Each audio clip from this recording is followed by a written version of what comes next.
Hello friends, how are you all doing. I hope आप लोग सब अच्छे से होंगे।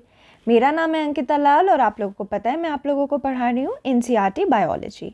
आज हम लोग क्लास 8th के सेकंड चैप्टर जो कि माइक्रो ऑर्गेनिज्म फ्रेंड्स एंड फो वो करने वाले हैं। ठीक है, इस चैप्टर को पढ़ाने से पहले मैं एक छोटी सी चीज़ बता दूं आपको कि इस चैप्टर में चाह के भी मैं ज़्यादा इंटरेस्टिंग नहीं करवा सकती आप लोग के लिए, क्योंकि ये चैप्टर से ना थोड़ा रटना पड़ेगा। आई मीन बहुत नाम है, बहुत डिजीज़ेज हैं, बहुत ऑर्गेनिजम्स के एज सच नाम है, तो याद तो करना पड़ेगा दोस्तों। बट मुझे पता है कि आप लोग कर लोगे। बहुत तरीके होते हैं याद करने के। निमोनिक्स बना के याद कर सकते हो, पिक्चरें लगाई हैं मैंने, वो देख आप याद कर सकते हो। और मैं भी आपकी कोशिश करूँगी कि कुछ तो एक आध इधर ही याद करवा दूँ। लेकिन ना जो ऐसी चीज़ें जो रटनी पड़ती है ना या जो याद करनी पड़ती है ना, उनके नुकसान तो है कि बहुत बोरिंग होता है। बट कई बार कहते हैं ना, बोरिंग चीज़ें आपको अगर फ़ायदा कर जाए तो क्यों ना बोरिंग चीज़ ही कर ली जाए। इसमें फ़ायदा ये है कि जब एग्ज़ाम में आप देखोगे तो डिजीज़ वाला जो टॉपिक है ना वो माइक्रो ऑर्गेनिज्म के अंदर ही है। और इसमें ना डायरेक्ट क्वेश्चन आए हुए होते हैं, तो डायरेक्ट क्वेश्चन अगर कर लोगे तो आपको तो ऐसे मतलब फ्री के नंबर है, वो 2-4 नंबर फ्री के उठा के लेके जाओगे। और पॉइंट नंबर से फ़र्क पड़ता है, तो 2-4 नंबर तो बहुत ही है कि नहीं। तो इस वजह से इस चैप्टर को थोड़ा सा ज़्यादा कंसंट्रेशन के साथ पढ़ना पड़ेगा, थोड़ा सा याद करना पड़ेगा। बट आई नो हम लोग साथ में करेंगे, आराम से करेंगे, और मैं तो हूँ ही आप लोगों के लिए। बाकी आप लोग भी पढ़िए। चलिए स्टार्ट करते हैं।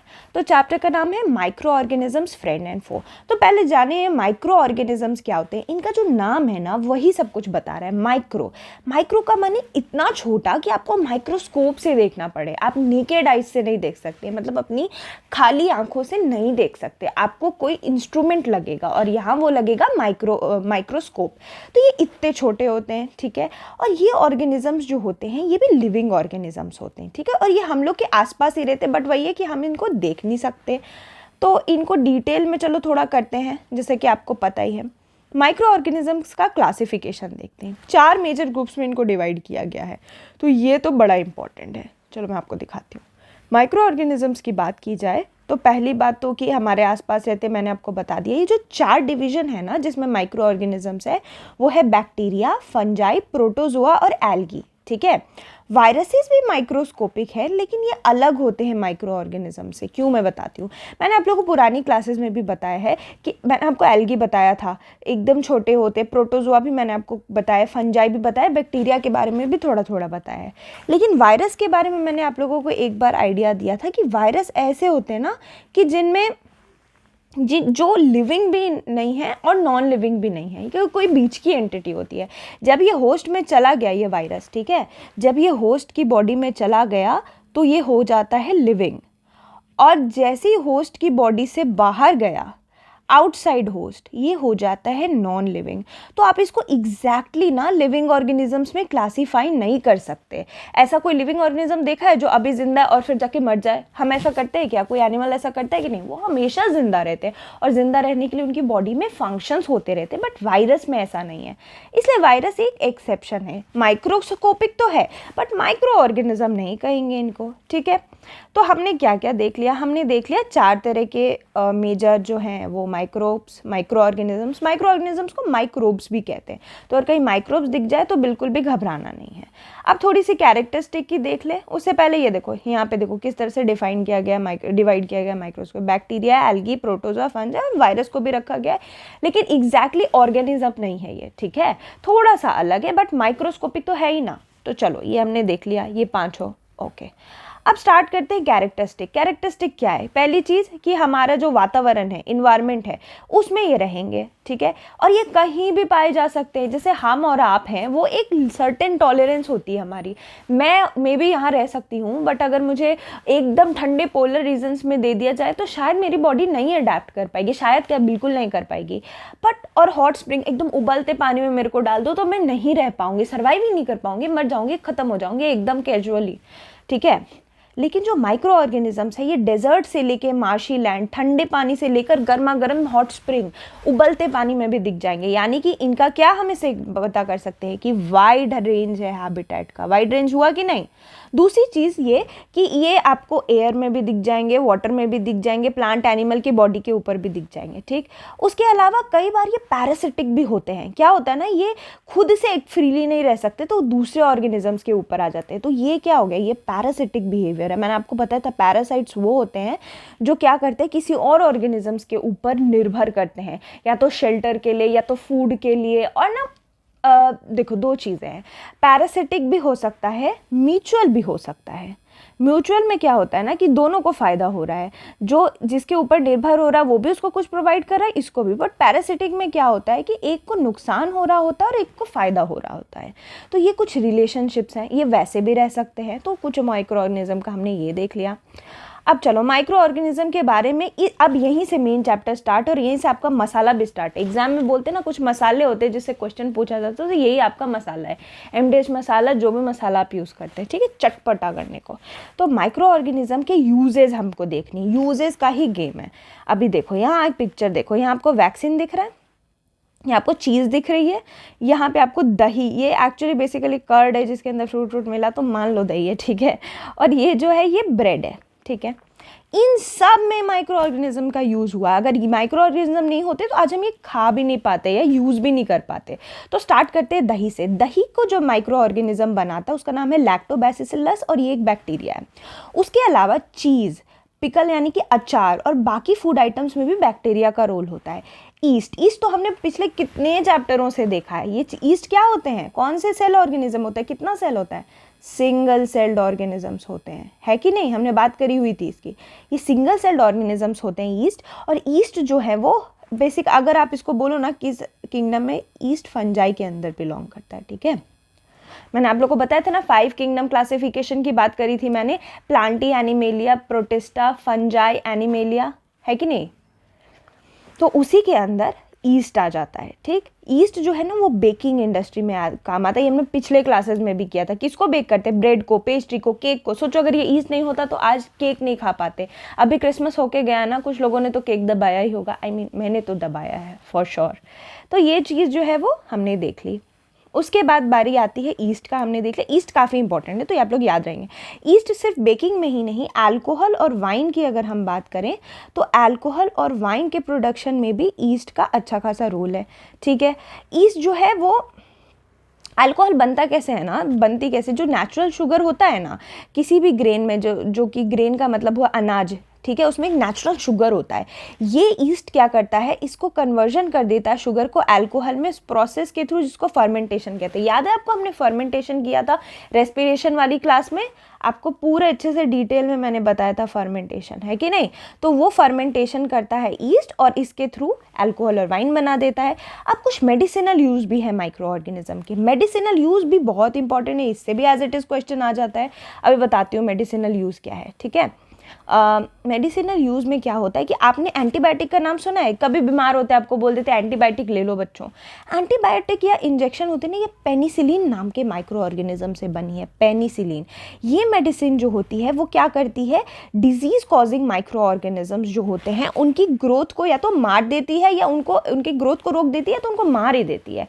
इनको हम लोग एंटीबायोटिक कहते हैं। एंटीबायोटिक जब हम पढ़ रहे हैं तो हमको ना कुछ नाम याद रखने होंगे, वो ये नाम है, ठीक है। ये नाम, एक मिनट, इसको क्या हो गया भैया, तुम थोड़ा सही सा शेप बना दो मेरे लिए, वेट अ मिनट। हाँ ओके, तो अगर हम इसकी बात करें तो हमें ये चीज़ अभी याद रखनी है, ओके, एक सेकेंड, हाँ जी।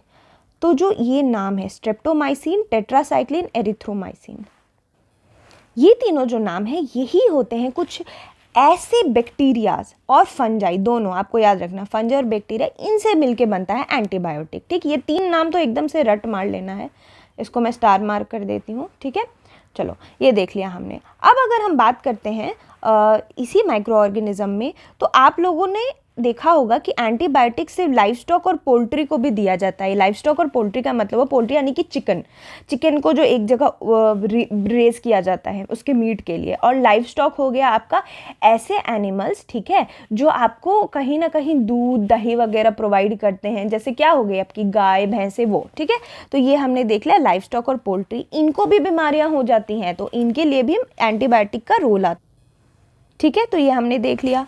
अब अगर हम बात करें तो एंटीबायोटिक्स हमने देख ली। एंटीबायोटिक में हमने ये देखना है कि बहुत सारी डिजीजेज हो जाती हैं प्लांट्स को, ठीक है, उसमें भी एंटीबायोटिक का रोल होता है, यानी कि प्लांट में भी, लाइव स्टॉक में भी, पोल्ट्री में और इनफैक्ट हम लोगों में भी। तो यहाँ पे ही आप लोगों को एक चीज़ मैं बता दूँ, चलो पीछे है बट स्टिल इधर कनेक्शन करवा देती हूँ। ये जो एंटीबायोटिक्स है ना, इनकी भी डिस्कवरी किसी साइंटिस्ट ने करी थी। तो वो साइंटिस्ट का नाम थोड़ा सा अगर हम याद कर ले, जो कि ये पेनिसिलिन है, इसको अलेक्जेंडर फ्लेमिंग नाम के साइंटिस्ट ने डिस्कवर किया था, एंटीबायोटिक पेनिसिलिन। और ये नाम आपको इतने एग्जाम्स में दिखेगा, अलेक्जेंडर फ्लेमिंग पेनिसिलिन, याद रखना है। देखो ये नाम ऐसे याद हो जाएगा अगर आप क्वेश्चन बनाओगे। उसके अलावा अगर आप अपने मन में कोई नेमोनिक बना लो कि अलेक्जेंडर फ्लेमिंग जो है वो पेनिसिलिन बनाता, पेन लेकर घूमता था, I mean anything you can make, है ना। ये मेन पर्पस तो याद ही करना है ना, अल्टीमेटली तो एग्जाम में रिप्रोड्यूस करना, और एट द सेम टाइम कहीं किसी से बात कर सको तो बोल सको, आपको भी अच्छा लगेगा, है कि नहीं। तो ये हमने देख लिया यहाँ पे। चलो, तो इस तरह से हमने एंटीबायोटिक्स देख ली। दूसरा रोल जो है ये, अच्छा हाँ, एक चीज़ बहुत इंपॉर्टेंट जो यहाँ पे मेंशन की है कि अगर एंटीबायोटिक अननेसेसरली लोगे, क्या होता है ना, बड़े केसेस में आपने देखा होगा डॉक्टर ने आपको 7 दिन का डोज प्रेस्क्राइब किया, ठीक, क्या करते हैं हम लोग, हम सबकी ये बहुत बुरी आदत है, इसको तो एकदम कम करना चाहिए। 7 दिन का डोज प्रेस्क्राइब किया है, हम 5 दिन में ठीक हो जाते हैं और 5 दिन के बाद हम उसको लेना ही बंद कर देते हैं। इससे पता है क्या होता है, उस बैक्टीरिया को, आपको मैंने पहले बताया है, एक एंटीजन एंटीबॉडी का कॉन्सेप्ट होता है। इम्यूनिटी जो हमारी बॉडी में आती है ना, एंटीजन एंटीबॉडी, अगर इसको सिंपल भाषा में कहूँ तो जब बाहर का ये फॉरेन ऑर्गेनिज्म, कोई किसी तरह का बैक्टीरिया या वायरस हम पे अटैक करता है, तो जो फॉरेन ऑर्गेनिज्म अटैक कर देता है तो क्या होता है ना, हमारी बॉडी उससे लड़ने के लिए, फाइट करने के लिए एंटीबॉडीज बनाती हैं, ठीक है, एंटीबॉडीज। और क्या होता है, एंटीबॉडी बनाती है और फिर ये एंटीबॉडी जो है वो उससे लड़ती है। तो सेम चीज़ ये है, ये बैक्टीरिया वगैरह भी तो एक ऑर्गेनिज्म ही है ना, तो इनके बॉडी में भी तो चल रहा होगा ये इम्यूनिटी सिस्टम। तो अगर आपने उसको किसी तरह से एंटीबायोटिक देकर मारने की कोशिश की, तो क्या होता है ना, हमारी बॉडी जैसे जैसे हमारी बॉडी में कोई फॉरेन ऑर्गेनिज्म आता है ना, पहली बार वो फाइट करने की कोशिश करता है बट अच्छे से नहीं कर पाता है, बट दूसरी बार जब हम उसको वैक्सीन या दवाई दे देते हैं, दूसरी बार जब वही फॉरेन ऑर्गेनिज्म आता है तो हमारी बॉडी उसको याद कर लेती है कि वो फॉरेन ऑर्गेनिज्म कौन सा था, और उसको याद करके उसके खिलाफ जो है वो किसी तरह का एक एंटीबॉडी बना के रख लेती है ताकि वो उससे लड़े। सेम चीज़ बैक्टीरिया के बॉडी में हो रही है। उसको आपने एंटीबायोटिक दिया, एक बार आपने 7 दिन का डोज में उसको मार देना था, बट आपने क्या किया, उसको 5 दिन के डोज में ही मार के 2 दिन का डोज छोड़ दिया। अब उसको ये चीज़ याद हो गई कि भाई ये जो है, ये अगर मेरे पास एंटीबायोटिक आएगा तो मुझे मारने के लिए मेरे को इससे लड़ना है। तो अब वो क्या हो जाएगा, वो रेजिस्टेंट हो जाएगा। वो क्या हो जाएगा, रेजिस्टेंट हो जाएगा, यानी कि वो अब इस एंटीबायोटिक उस पर दोबारा काम नहीं करेगी, और इस वजह से एक बहुत बड़ा एपिडेमिक फैल चुका है जिसको एंटीबायोटिक रेजिस्टेंस बोलते हैं। ये आपने बहुत पेपरों में वगैरह में देखा होगा, एंटीबायोटिक रेजिस्टेंस, ये बहुत बड़ा इशू है। और जो ट्यूबरकुलोसिस बीमारी होती है ना, उसमें बहुत ज़्यादा देखा जाता है कि बहुत लोग जो है एंटीबायोटिक रेजिस्टेंट हो जाते हैं। ओके, तो हमने ये चीज़ तो देख ली। अब हमने देख लिया कोल्ड और कफ के अगेंस्ट होता है। दूसरी चीज़ होती है वैक्सीन। वैक्सीन क्या, यही है एंटीबॉडी एंटीजन का जो मैं गेम बता रही थी ना, इसी पे वर्क करता है वैक्सीन। जब भी कोई फॉरेन ऑर्गेनिज्म इंटर करता है, एंटीबॉडीज उसके खिलाफ बनती है, हमारी बॉडी उसको याद कर लेता है और फिर उससे लड़ता है। सिंपल सा ये गेम है, मैंने आपको नीचे पहले ही समझा दिया है, बॉडी याद करके रख लेती है। तो इस वजह से वैक्सीन बनाया जाता है इसी माइक्रो ऑर्गेनिजम्स को यूज़ करके। 2-3 तरीके हैं। पहले क्या किया जाता है, या तो किसी ऑर्गेनिज्म को मार दो, बीपीएससी में ये क्वेश्चन भी आया था इस बार 69th में, एटीन्यूएटेड होता है, ठीक है, उनको मार दो या उनको थोड़ा सा इनएक्टिव कर दो, और किसी भी तरह से हमारी बॉडी में उसको इंट्रोड्यूस कराओ जिससे हमें कोई बहुत मेजर बीमारी ना हो, एकदम छोटा सा इफेक्ट हो, ताकि हमारी बॉडी उसको याद कर ले, बाद के लिए याद कर ले, ताकि उसके दोबारा अगर हमला हो। कोविड के टाइम भी यही हुआ था। जो वैक्सीन्स थी बहुत तरीके से बनी थी, mRNA के थ्रू बनी थी, ये लाइव एटीन्यूएटेड तरीके से बनी थी। लाइव होता है, एक एटीन्यूएटेड होता है, तो ये सारे टर्म्स आप थोड़ा सा दिमाग में रख लेंगे, ठीक है, आप लोगों के लिए मैं तो हमेशा कोशिश करती हूँ कि कुछ एक्स्ट्रा बताऊँ आप लोगों को, ताकि लिंक ना छूटे, मज़ा आए पढ़ने में। तो इस तरह से हमने ये देख लिया। उसके बाद अब कुछ बीमारियां फैलती हैं, जैसे कोलेरा, टीबी, अभी मैंने आपको बताया, स्मॉल पॉक्स, हेपेटाइटिस, इन सब को वैक्सीनेशन देकर बचाया जा सकता है। इन सब से हम बच सकते हैं वैक्सीन की वजह से। ठीक है, cholera, TB, smallpox, hepatitis, सबके अलग अलग वैक्सीन्स भी होते हैं। जैसे फॉर एग्जाम्पल मैं आपको बताती हूँ, जैसे एक होता है हेपेटाइटिस बी वैक्सीन, ठीक है, हेपेटाइटिस से लड़ने के लिए। ठीक, उसके अलावा एक HPV वैक्सीन होता है, ह्यूमन पैपिलोमा वायरस से लड़ने के लिए। ठीक है, उसी तरह से बहुत सारे ऐसे वैक्सीन हैं। DPT जो होता है वो भी एक वैक्सीन होता है, डिप्थेरिया, पर्ट्यूसिस और टेटनस से लड़ने के लिए। ठीक है, डिप्थेरिया, पर्ट्यूसिस और टेटनस, पर्ट्यूसिस और टेटनस, इनसे लड़ने के लिए ये कुछ वैक्सीन्स के नाम हो गए। ठीक है, ये हमने कुछ नाम देख लिए। तो इस तरह से वैक्सीनेशन में भी हमें हेल्प करते हैं माइक्रो ऑर्गेनिज्म। यानी अभी तक तो हम लोग ये जो चैप्टर है फ्रेंड एंड फो, फ्रेंड माने दोस्त, फो माने दुश्मन, तो यहाँ हम लोग इनके दोस्तों वाला रोल देख रहे हैं कि किस तरह से ये हमारे दोस्त हैं। पोलियो ड्रॉप आपने सुना है, 2 बूंद जिंदगी के लिए, सबने ही सुना होगा, किसने नहीं लिया होगा, सबने लिया है। ये बच्चों को दिया जाता है ताकि उनको पोलियो से बचा सके। इस वजह से ना पोलियो जो है वो इरेडिकेट हो पाया है most of the part of the world से। ठीक है, एक आपका अफगानिस्तान ही ऐसी एक कंट्री है ना जिसमें अभी भी वाइल्ड पोलियो वायरस अवेलेबल है, उसके अलावा वाइल्ड पोलियो वायरस निकल चुका है वर्ल्ड से। तो एक एक्स्ट्रा इन्फॉर्मेशन था। अब देखो एक और फ्रेंड वाला रोल देखते हैं हम इनका। आपको याद है मैंने बताया था वर्मी कंपोजिटिंग पुरानी क्लास में एकदम अच्छे से समझाया, तो मैं अब दोबारा इस पर डिटेल में नहीं जाऊंगी। आप लोगों को फिर वापस से अपने रिवीजन करो तो अच्छा भी लगेगा। बाकी आप रीड तो कर ही सकते हो, PDF मिल जाएगी आपको। तो जब हम बात करते हैं फ्रेंड के रोल की, तो सॉइल फर्टिलिटी में मदद करता है। ठीक है, बायोलॉजिकल नाइट्रोजन फिक्सर्स होते हैं ये लोग, ये भी मैंने आपको प्रीवियस क्लास में बताया था। चलो ये मैं आप लोगों को क्वेश्चन दे देती हूँ। 3 ऐसे ऑर्गेनिजम्स का नाम बताएंगे जो कि ये नाइट्रोजन फिक्सिंग करता है। मैंने आपको 4-5 नाम बताए थे प्रीवियस क्लासेस में, तो आप लोगों के लिए भी ये थोड़ा सा हो जाएगा। कमेंट सेक्शन में बताना, बाकी लोग भी पढ़ेंगे तो अच्छा लगेगा। सब कोशिश करना 2-3 अच्छे नाम लेकर के आओ, ताकि जब वापस से लोग पढ़ें तो रिविजन के लिए काम आए, है कि नहीं। तो ये आप लोगों के लिए question of the day part 1 है। आप लोग कुछ नाम बताओगे नाइट्रोजन फिक्सिंग ऑर्गेनिजम्स का, माइक्रोब्स का। अब यहाँ तक दोस्त वाला रोल खत्म, अब यहाँ से शुरू हो रहा है दुश्मन यानी कि फो वाला रोल। माइक्रो ऑर्गेनिज्म हार्मफुल भी है हमारे, क्योंकि ये पैथोजन की तरह काम करते हैं। पैथोजन क्या होते हैं? ऐसे माइक्रो ऑर्गेनिज्म जो आपके अंदर बीमारी लेकर आ जाए, या फिर वो किसी चीज़ को खराब कर दे, किस चीज़ को, खाने को, कपड़े को, लेदर को, तो वो भी एक दुश्मन का रोल है। दोबारा पैथोजन भी, पैथोजन याद रखेंगे क्या होते हैं? पैथोजन होते हैं बीमारी कॉज करने वाले माइक्रो ऑर्गेनिजम्स। ठीक, तो हमने ये देख लिया। अभी ये है आपका एकदम इम्पॉर्टेंट, सुपर इम्पॉर्टेंट टॉपिक। ठीक, क्योंकि इससे जो भर भर के क्वेश्चंस आते हैं, मतलब ये टेबल अगर याद कर ली ना तो मतलब मज़ा ही आ जाएगा। पहले हम वायरसेस की बात करते हैं। वायरस से कौन कौन सी बीमारियां होती हैं, और होस्ट का मतलब ये किस में बीमारी करते हैं, किसकी बॉडी में रहते हैं, वहाँ जाके बीमारी कर देते हैं। तो पहली बात अगर हम लोग वायरस की करें तो पहली बीमारी है एड्स। एड्स ह्यूमन में होता है। ठीक है, HIV एड्स वायरस से होता है। इन्फ्लुएंजा वायरस से होता है, किसमें? एनिमल, ह्यूमन, और एनिमल में भी ह्यूमन में भी। वैसे एक बीमारी जिसको बोलते हैं टोबैको मोजाइक वायरस, ये होता है प्लांट्स में, ये याद रखेंगे। ऐसे भी याद कर सकते हैं कि टोबैको क्या है, एक तरह का प्लांट ही है ना, तो टोबैको मोजाइक वायरस प्लांट में होता है। फिर बैक्टीरिया से क्या, यहाँ आपको याद रखना है कि वायरस कौन है, बैक्टीरिया कौन है, कौन सा प्रोटोजोआ है और कौन फंजाई है, यही मेन गेम है यहाँ पे। बाकी तो नाम देके आपको पता चल जाएगा कि प्लांट में हो रहा है कि ह्यूमन में हो रहा है, इतना थोड़ा आसान है जानना। मेनिंजाइटिस ह्यूमन में होता है। मेनिंजाइटिस ना ब्रेन में होती है, ये मेनिंजाइटिस ब्रेन की बीमारी है और बहुत खतरनाक है, हो गई तो डेथ हो जाती है। कॉलेरा बैक्टीरिया से होता है, TB बैक्टीरिया से होता है, रिंग रॉट बैक्टीरिया से होता है।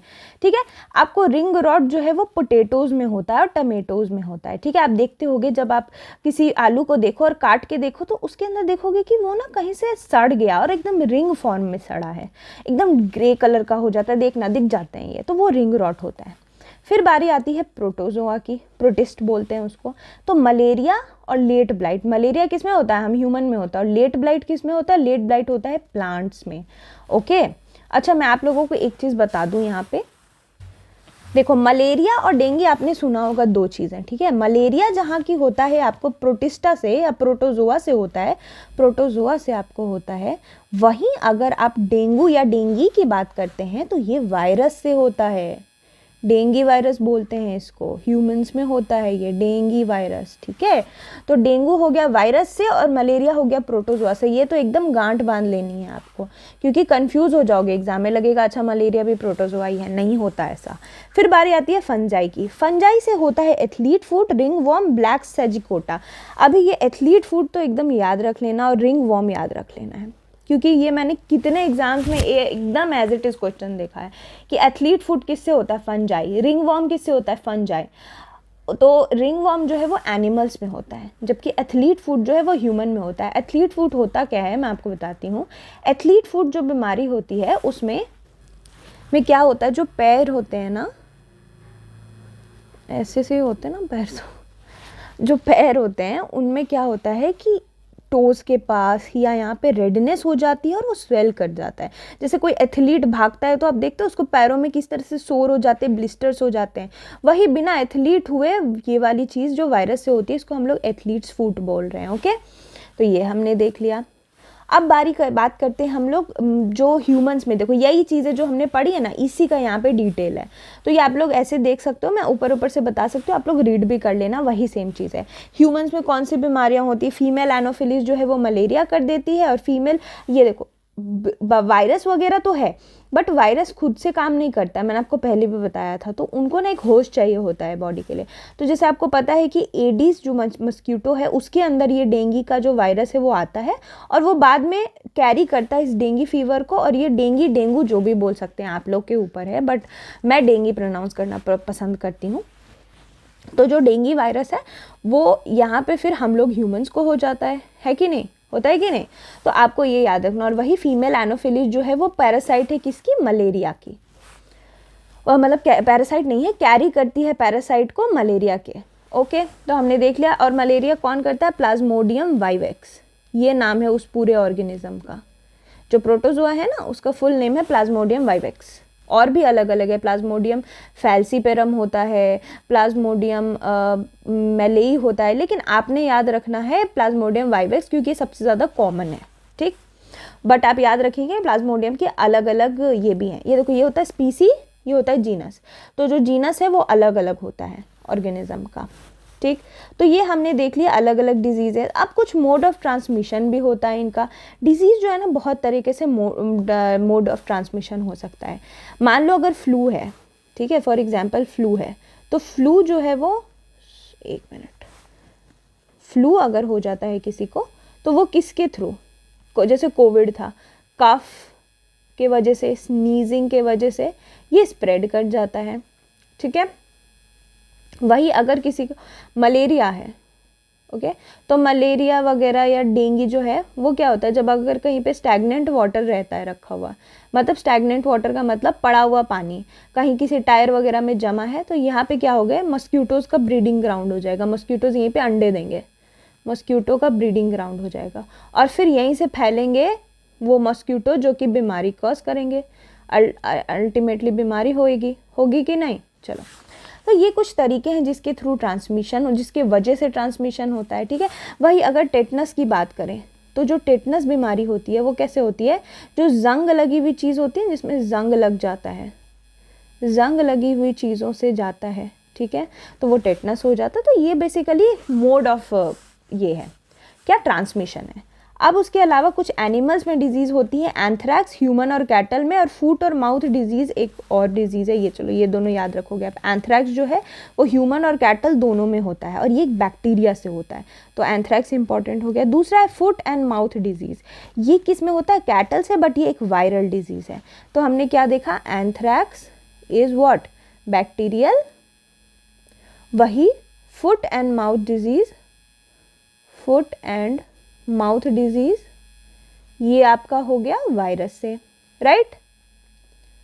चलो ये हमने देख लिया, मैंने लिख दिया आप लोगों के लिए। उसके अलावा प्लांट्स में भी कुछ डिजीजेज होते हैं। अभी हमने रॉट देखा था ना, रिंग रॉट, तो ये सारे जो हैं वो rice, wheat, potato, sugar cane, orange, apple, इन सब में बीमारियां होती है। ये मत सोचो कि आप में बीमारियां होती हैं, इन पेड़ पौधों में भी बीमारी होती है। इस वजह से जो इनको उगाते हैं उनको बहुत ध्यान रखना पड़ता है। अभी से पहले हमने क्रॉपिंग पैटर्न देखा, तो हमने देखा ना कि प्लांट का पूरा क्रॉप को उगाने से पहले कितने स्टेप्स करने पड़ते हैं, तो इसमें भी सेम चीज़ है। फिर बारी आती है प्रिजर्वेशन की। अब क्या हुआ, हमने देख लिया पैथोजन, हम यहाँ तक देख रहे थे। पैथोजन कौन होते हैं? Disease causing organism.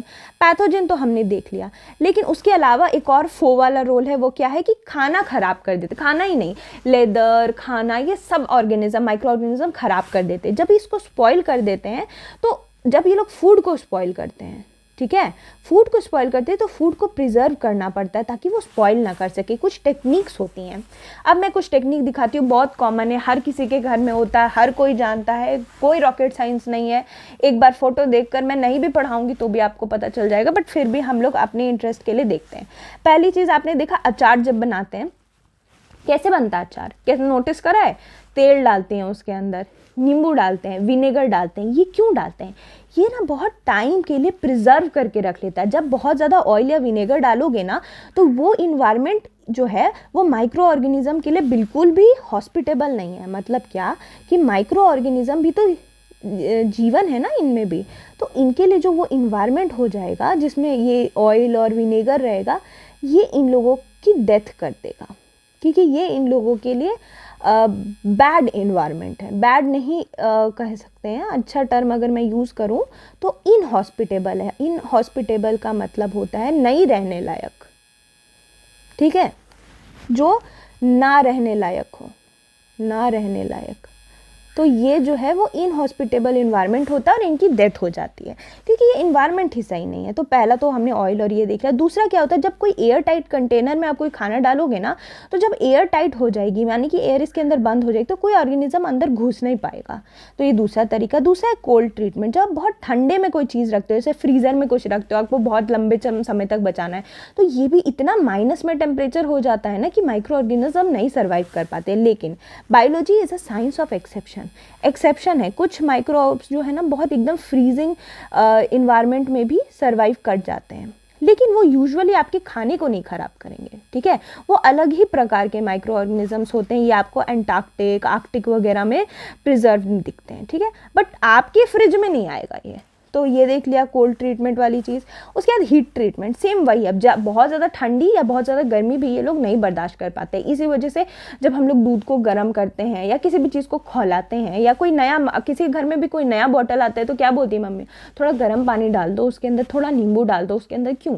ताकि कोई भी माइक्रो ऑर्गेनिज्म है वो मर जाए। उसके अलावा कॉमन सॉल्ट, जब नमक डालते हैं ना किसी चीज़ में, तो उसको हम प्रिजर्व करके रख सकते हैं, सेम चीनी के साथ। अब मैं बताती हूँ उसके पीछे मैकेनिज्म क्या है, क्यों नमक और चीनी डालने से ये प्रिजर्व हो जाता है। ओके, देखो होता क्या है, जब हम लोग सॉल्ट या शुगर ऐड करते हैं ना किसी भी खाने में, तो वो क्या करता है, ये इंक्रीज कर देता है। ये ऊपर वाला एरो माने इंक्रीज मैं लिख रही हूँ, कंसंट्रेशन ऑफ फूड।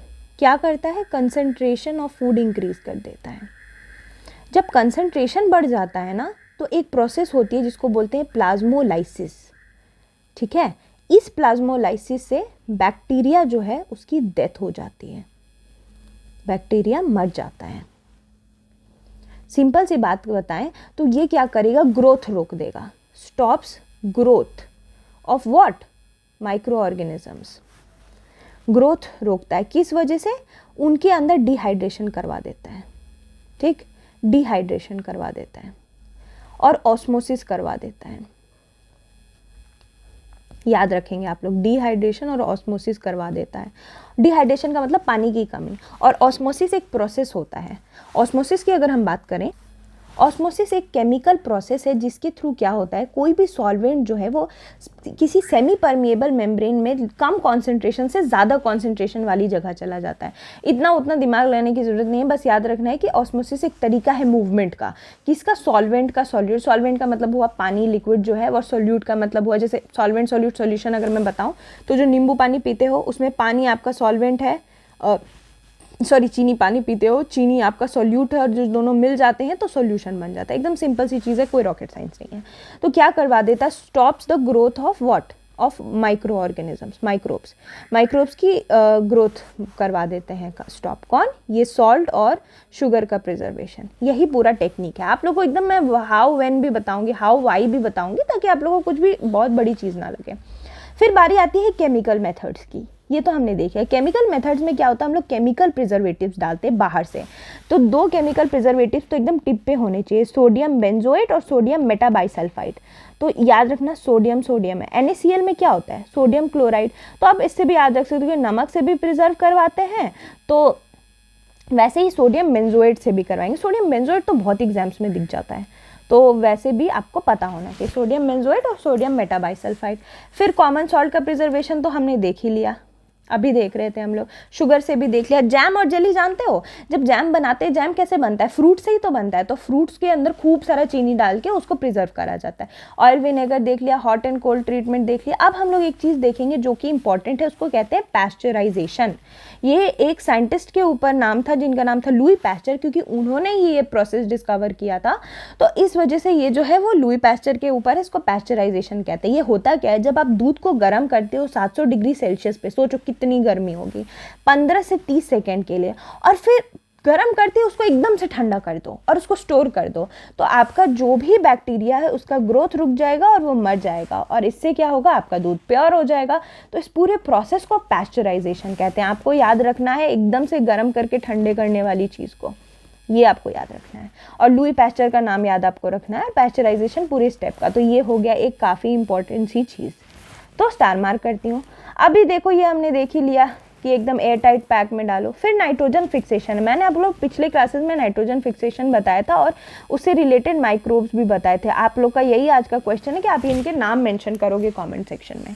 फिर बारी आती है नाइट्रोजन साइकिल की, यानी अब माइक्रोब्स नाइट्रोजन साइकिल में मदद करा रहे हैं। नाइट्रोजन साइकिल होता क्या है, आपको पता है? हमारे एयर में नाइट्रोजन का कॉन्सेंट्रेशन बहुत ज़्यादा होता है अगर हम अपनी एटमॉस्फेयर की बात करें तो। देखो 78% नाइट्रोजन होता है हमारे एटमॉस्फेयर में, बट हमें ज़रूरत तो ऑक्सीजन की होती है, और ऑक्सीजन हमें कहाँ से मिलता है? प्लांट से। हमने पूरा फोटोसिंथेसिस देखा था, सब कुछ समझा था। लेकिन ये नाइट्रोजन ना यूज़ करने वाले फॉर्म में नहीं होता, अनयूजेबल फॉर्म में होता है ये एटमॉस्फेयर में। हम उसको यूज़ नहीं कर सकते डायरेक्टली, इतना सारा नाइट्रोजन है। तो इनको यूज़ करवाना है। नाइट्रोजन अल्टीमेटली हम कैसे यूज़ करते हैं? तो ये प्लांट्स में स्टोर हो जाता है, और ये जो भी प्रोटीनिशियस प्लांट वगैरह आप खाते हो ना, जैसे जो दाल वाले पेड़ होते हैं जिसको लेग्यूम्स कहते हैं, मैंने पहले भी क्लासेस में आपको बताया था लेग्यूम्स, इनको इसी तरह से हम यूज़ कर सकते हैं। बट ये जो प्लांट है ये भी कैसे नाइट्रोजन यूज़ करेंगे? ये भी नहीं डायरेक्टली यूज़ कर सकते हैं। तो इनके फिर मदद के लिए हीरो कौन आता है? कौन सा शाहरुख खान है यहाँ पे? यहाँ पे शाहरुख खान है। ये माइक्रो ऑर्गेनिजम्स, ये पूरी नाइट्रोजन फिक्सेशन करवाते, पूरी नाइट्रोजन साइकिल चलाते हैं। होता क्या है, जैसे ये प्लांट है, ठीक है, इस प्लांट के रूट्स हैं, इस रूट के नोड्यूल्स में कुछ माइक्रो ऑर्गेनिजम्स होते हैं। ये माइक्रो ऑर्गेनिजम्स क्या कहते हैं? एटमॉस्फेयर के नाइट्रोजन को, जो एटमॉस्फेयर में जो नाइट्रोजन है इसको ये लेते हैं, नाइट्रोजन फिक्सिंग बैक्टीरिया, इसको अमोनिया में चेंज कर देते हैं। ये है आपका अमोनिया, इसको अमोनिया में कन्वर्ट कर देते हैं। ठीक, अभी ये अमोनिया से कन्वर्ट होके फिर एक और बैक्टीरिया होते हैं जिनको नाइट्रीफाइंग बैक्टीरिया कहते हैं। एक तो नाइट्रोजन फिक्सिंग बैक्टीरिया जिनके नाम अब बताएंगे, फिर कुछ होते हैं नाइट्रीफाइंग बैक्टीरिया।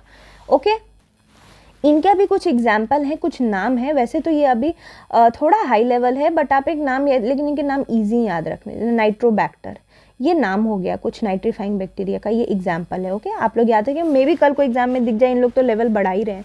तो नाइट्रीफाइंग बैक्टीरिया, अब जब नाइट्रीफाइंग बैक्टीरिया हमने देख लिया, तो उसके बाद क्या होता है? नाइट्रीफाइंग बैक्टीरिया का काम क्या होता है? नाइट्रिफिकेशन, यानी जो ये अमोनिया है इसको ये नाइट्राइट में चेंज कर देते हैं, NO3-, और ये जो NO3- है यही हमारा रूट ले पाता है, और यही बाद में प्लांट में जाता है, और फिर इस प्लांट को खाता है ये एनिमल, और खाने के बाद इसके एक्सक्रीटा निकलता है, एक्सक्रीटा में अमोनियम आयन होता है, अमोनियम फिर NO2 में चेंज हो जाता है, और फिर से इसको बैक्टीरिया वर्क करता है, और ये इस तरह से पूरी साइकिल चलती रहती है। बट यहाँ पे ना हमारे बिजली कड़कने का भी एक बड़ा बढ़िया रोल है। जब बिजली कड़कती है ना, तो ये भी नाइट्रोजन फिक्सेशन में मदद करती है। तो ये आपने याद रखना, ये काफ़ी अच्छी और इम्पोर्टेंट और इंटरेस्टिंग सी चीज़ है। ओके, तो इस तरह से हमने नाइट्रोजन साइकिल देख ली कि इस तरह से पूरा साइकिल चलता है, और ये तब तक नहीं होगा जब तक कुछ बैक्टीरिया या ब्लू ग्रेन एल्गी सॉइल में नहीं होंगे और फिक्स नहीं करेंगे नाइट्रोजन को। एक बार नाइट्रोजन कन्वर्ट हो गया यूजेबल फॉर्म में, फिर इसको रूट यूज़ कर लेगा, और रूट यूज़ करने के बाद प्रोटीन बनाएगा, और प्रोटीन कंपाउंड्स हम खा लेते हैं। तो इस तरह से हमने ये चीज़ देख ली। उसके अलावा कुछ एक्स्ट्रा चीज़ें थी जो इसमें नाम था, एक तो लुई पैस्चर का फर्मेंटेशन, दूसरा आपने याद रखना है कि जो वैक्सीन होती है ना, स्मॉल पॉक्स की वैक्सीन सबसे पहले डिस्कवर की थी एडवर्ड जेनर ने, तो ये भी इंपॉर्टेंट नाम है। उसके अलावा रॉबर्ट कॉश एक ऐसे और साइंटिस्ट हैं जिन्होंने डिस्कवर किया एंथ्रैक्स डिजीज़ को, हमने अभी ऊपर में देखा था, जिसको बैक्टीरिया करता है, उस बैक्टीरिया का नाम है बैसिलस एंथ्रेसिस। क्योंकि इसका नाम में ही इसका पता चल रहा है कि ये कौन सी बीमारी करे, तो बहुत मुश्किल नहीं है याद रखना, बस आपको रॉबर्ट कॉश याद रखना है। यानी Louis Pasteur, Alexander Fleming, Edward Jenner और रॉबर्ट कॉश तो याद रखने ही रखने हैं। ये आप लोग 2-3 बार पढ़ोगे या 4-5 बार क्वेश्चन बनाओगे, याद हो जाएगा, कोई लोड लेने की ज़रूरत नहीं है, एकदम आसान से होगा, आप लोग ज़रूर करोगे।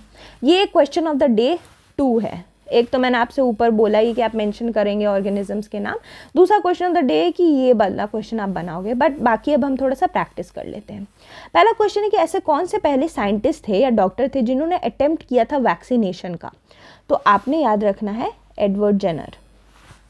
ठीक है, एडवर्ड जेनर पहले ऐसे साइंटिस्ट थे जिन्होंने अटेम्प्ट किया था वैक्सीनेशन का, और इन्होंने काउ पॉक्स जो है वो 13 साल के बच्चे के अंदर इनोक्यूलेट किया था एक वैक्सीनिया वायरस काउ पॉक्स का, और फिर बाद में उसको इम्यूनिटी मिल गई स्मॉल पॉक्स से। तो रॉबर्ट कॉश को आपको याद, और एक रॉबर्ट कॉश हमने ऊपर देखा, एक ये कौन नाम याद रख लेंगे आप लोग, एली मैक्चिनकॉफ।